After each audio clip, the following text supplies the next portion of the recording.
In this example, we want to determine an expected range for a single measurement when we are working with the normal distribution. So in particular, in this example, we've got a biomarker, whatever this is, and we know it is normal distributed. We've got a mean for this distribution and a standard deviation. And we want to know what is the range for 50% of single measurements to be observed. So here we've got our normal distribution. We see it is as the normal distribution should be. It is a symmetric distribution around the mean, which is at 9.04. So that's about here. And we see that corresponds here to the peak of this distribution. And so that's the mean, 0.904, and of course the unit is milligram decimeter to the -3. And we also have then our standard deviations, so we would have one standard deviation, two standard deviations to the right, and one standard deviation, two standard deviations to the left. So that would be our normal distribution. And what we are really looking for is we want to find out in which range are about 50% of the data located. So what we need to do is we need to say, right, around this area, around this mean, we are looking for an area like this. So maybe an area like that. And this area, in this area, there should be 50% of the data located. And it has to be symmetric around the mean. So how are we going to address this? Now, unfortunately, we can't really very easily integrate the normal distribution, the equation for the normal distribution, and find out how we can get 50%. But what we can do is we can actually map our distribution of the biomarker onto the normal distribution, which has been standardized. So this here, this curve here, is our normal distribution, and I'll write it as n, and it is distributed around the mean of 0 and a standard deviation of 1. Now that is a standardized normal distribution, and instead of working with integrals and things like that, we can make use of this standardized distribution, and instead of the biomarker concentration on the x-axis, we would plot here z-scores. So we have our mean at 0, that's the mean, and we've got here the standard deviations, because that is basically what the z-score tells us. So we've got one standard deviation, two standard deviations here, and -2 standard deviations. And now we can actually try to figure out what this is. What would be the z-score if we wanted to have some 50%? So if we want to have 50% of the data located here, so that would be our 50%, and we can use the standardized normal distribution to find this. So how do we actually go about? Now we need to say, in a way, what should this point here be? What is this point? So we know how far it is away, because we know that 50% of our data are in this range. So we can figure out how far away this point is from the mean. So that would be this part here, that's in pink, and we know that this part here should contain 25%, because the other side would also be 25%, and that gives us 50%. We also know that the normal distribution, since it is symmetric, has 50% below the mean. So it contains 50% of all the data are below the mean. So we've got 50% like that. That's the green. That's 50%. That's below the mean. And of course it has 50% above the mean. And we are looking at 50% and 25%. And this 25% simply is this what we are looking for.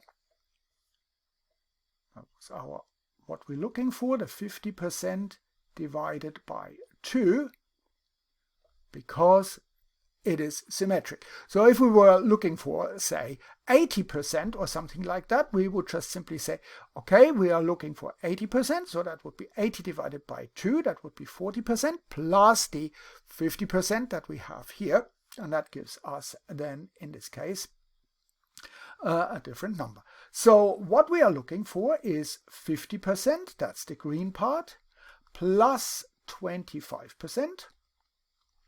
That is our pink part. So we are looking for 0.75, which of course is 75%. And we are looking for something, for a z-score that gives us a probability of 0.75. So we have a probability, that's the probability here, and we are now looking for the corresponding z-score. So how can we do that? Well, Excel has a nice function. It is the that is the norm.s.inf.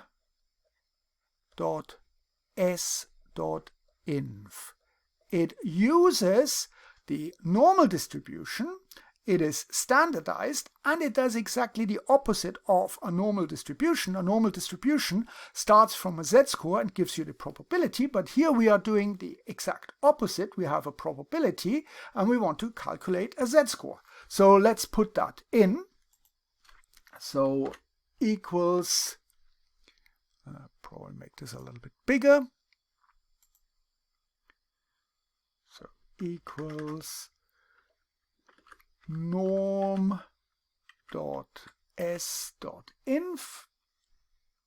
and what we need to put in is a probability. That's the probability here, 0.75. And that gives us a z-score of 0.674.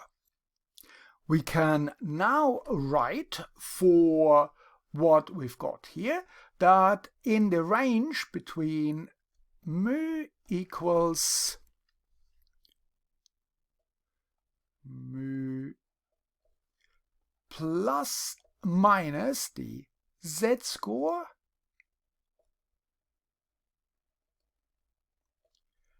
times the standard error, we would find in here, in this range here, we would find 50% of the data in our case. So we have the z-score. What is the standard error? Well, we know what how we can calculate the standard error. The standard error is just simply the standard deviation of the normal distribution divided by the square root of our number of observations. And in this particular case, it's quite simple, because here for the standardized normal distribution, we've got mu, that would be 0. The standard deviation is 1, and the number of observations here, we are also doing just one observation because we've got a single observation. And we can use the same approach for our biomarker, where we have the range would be mu, our mean, plus minus the z-score, times the standard error, and again we've got the standard deviation divided by square root 1, and again our square root 1 here, that is 1. Our standard deviation, we had 1.38, so we've got 1.38, that's the standard deviation, and the mu, that here was 9.04. And the z-score, that is what we just calculated, that is this 0.674. Now let's calculate this quickly. So we would get for this margin of error here, or this z-score times the standard deviation, we get 0.674 times 1.38 divided by square root of 1. We don't need to worry about that, so that gives us 0.938. And that is basically what we have here. We have got mu plus minus 0.938. Let's calculate that quickly. So we have 9.04 plus 0.938. That is the upper. And we've got 9.04 minus this value, and that gives us 8.11. So that would be the upper limit, and that here is the lower limit. And it is symmetric around the mean of the standard of the normal distribution. So within this range between 8.1, so between 8.1 and 9. Almost 10, within this range we would expect about 50% of our data to be located. So I hope this makes sense, and thank you very much for watching.